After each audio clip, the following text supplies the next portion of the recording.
Ayan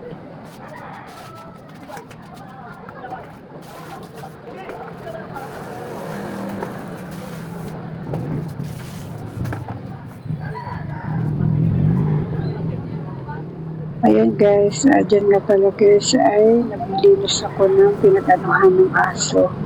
Kasi nagpupo yung aso nila kaya kailangan hugasan ko yung pinag-anuhan ng aso.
Pagkatapos ko maglinis guys, ayan, nagsaing naman ako dyan. Nagsalang ako ng sinaing.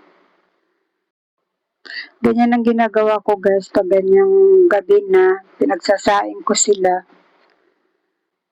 Tapos ipagluluto ko ng ulam yung aking alaga. Yung alaga ko lang pinagluluto ko ng ulam kasi yung nanay niya ay nag-uuwi ng ulam na yung nabili lang sa palengke na luto na.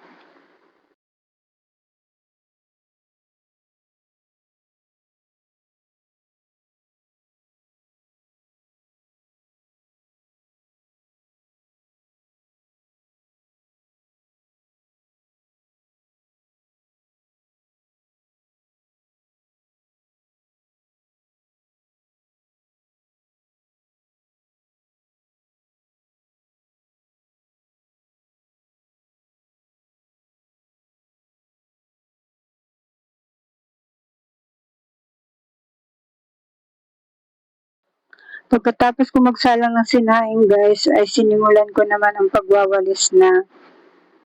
Nagwalis muna ako bago ako magluto ng ulam ng alaga ko.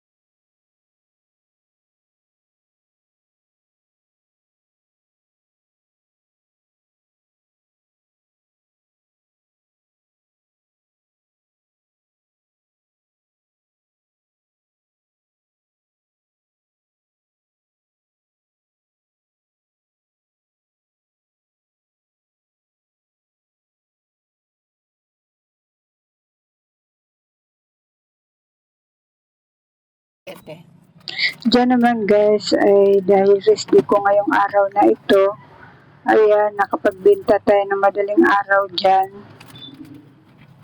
Kaya pasensyahan nyo na yung itsura ko dyan guys kasi kagigising ko lang talaga. Kaya lang ako nagising kasi may nagtatawag at gustong bumili. Kaya pag may alaga ako guys ay may gustong bumili sa tindahan namin ay walang nagbibenta kasi minsan kasi tulog pa yung natitira dito sa bahay namin. Minsan naman maaga nagigising ang asawa ko kaya napagbibintahan yung mga customer na gustong bumili. Pero pag tulog pa siya, ay naalis na lang yung customer kasi tawag ng tawag, walang magbibenta. Kaya pag walang nagbibenta sa kanila guys, sa ibang tindahan na lang sila napunta. Nangihinayan talaga ako guys, kaso nga lang, wala naman ako magagawa kasi nga alas 4 pa lang, nandoon na ako sa alaga ko para mag-asikaso sa aking alaga ng kakainin niya. Dahil rest day ko ngayon, ay napagbentahan ko yung aming mga customer.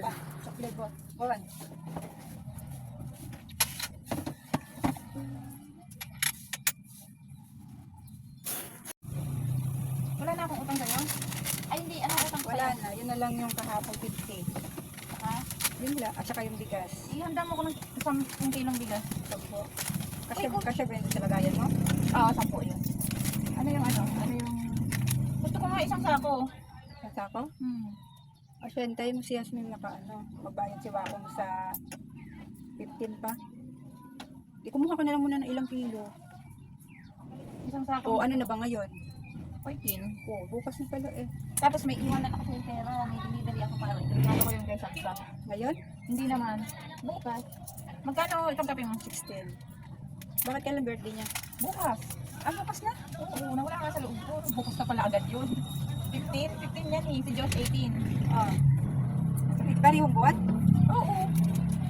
18 yun si Josh. Kaya pag naghanda yan si Josh, kasama niya si Sab. Ah, ganun. Nagpadala sila tatay ko. Pang ano? Dati pag hinahandaan. Ah. Nabili ng cake yan sila. Nabili yan ng cake. Dalawa. Oh, talaga? Ay hindi pala. Kasama Josh and Sab. Kaya kawawa yan si Joshua eh. Ibig na birthday niya. Andun na yung pangalan ni Sab. Oo, Okay lang. Nagkakachat naman kayo niya. Ha? Nagkakachat naman kayo. May sobra akong 4 para yan sa daw nila. Dagdagan ko na lang.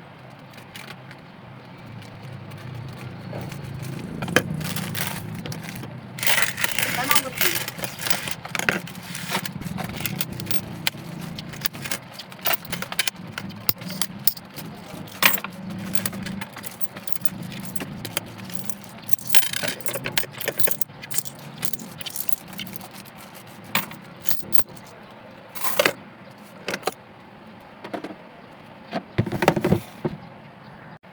Magkano kulang mo?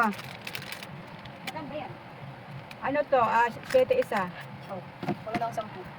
Kasing 20 nakuha ko kahapon. 30. May nakuha ka pa nun sa banana kyo. 5 piso. Dito mo kaya kinuha yung 20 na yon.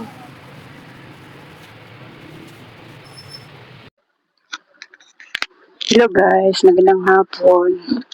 Magtitiklop ako ngayon ng ano guys, may tiklopin ako dito na titiklopin. Tapos pagkatapos ko magtiklop guys ay magsasalang ako sa washing kasi may isasalang ako dito sa washing. Ang damit to ng asawa ko.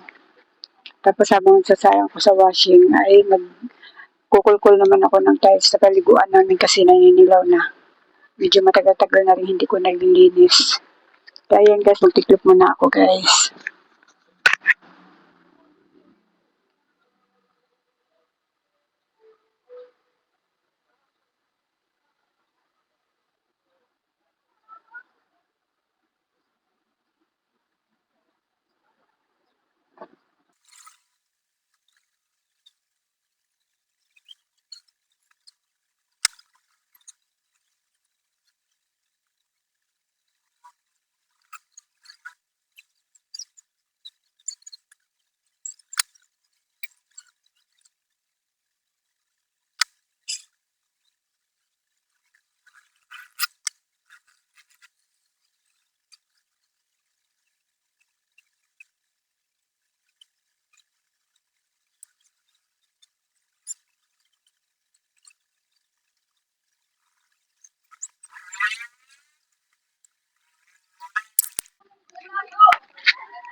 Ayun guys, maglalagay na ako ng tubig sa ano, sa washing.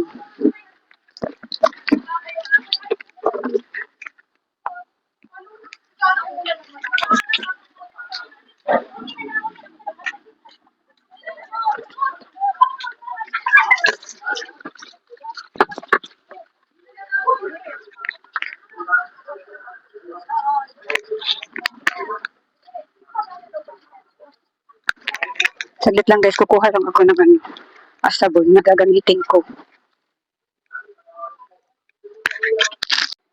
Diyan guys ay ang paglalaba ko ay hapon na dahil kaninang umaga kasi ay ang unang naglaba dyan, nagsalang sa washing ay yung anak kong panganay.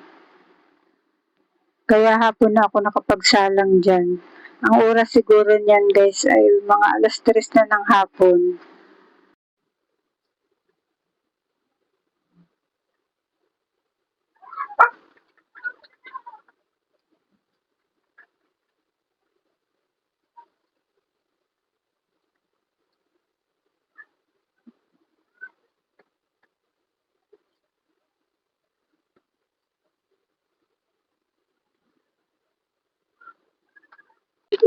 Ayun guys, magsisimulan natin ang paglilinis sa paliguan namin. Kukuha muna ako ng Sunrox dito. Ginagamit kong Sunrox sa ano guys, sa paglilinis ng tiles ay kulay violet.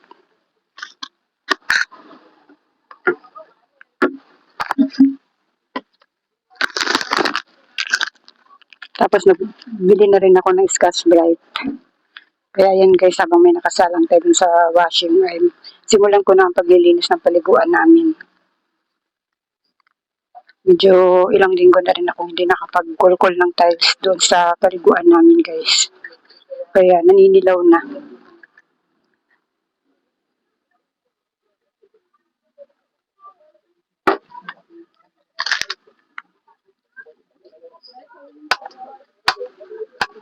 Saglit lang guys, may nabili. Anong sabon ba? Dalawang powder. Apat na dito.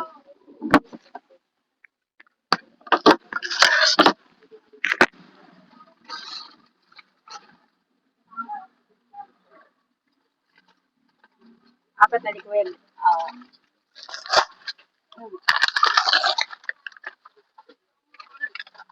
Ano yun na?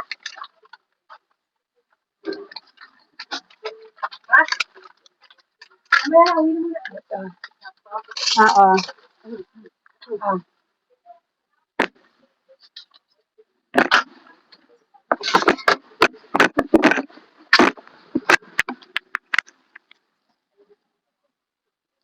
Bumili ng sabon guys. Sabon lang yun guys 104 na agad yung binayaran niya. Ano kasi yung gamit niya, ang gamit niya ay automatic. Kaya ayaw ko ng automatic, magastos sa sabon.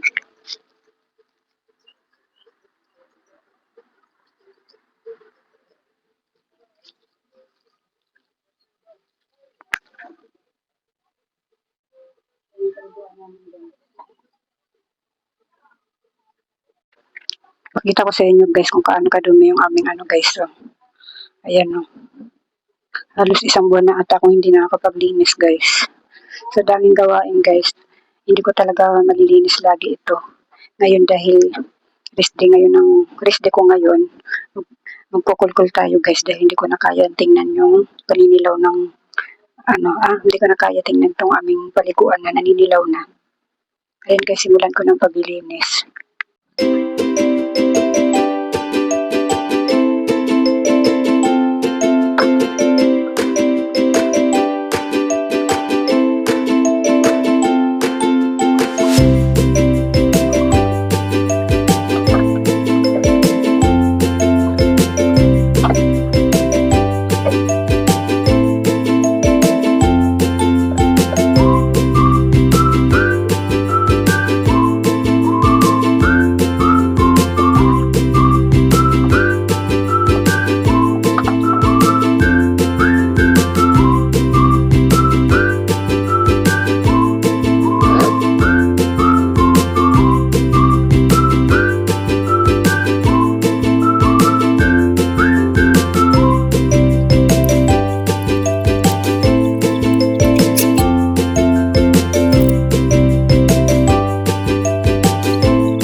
Ayan guys, tapos ko na linisin yung aming paliguan.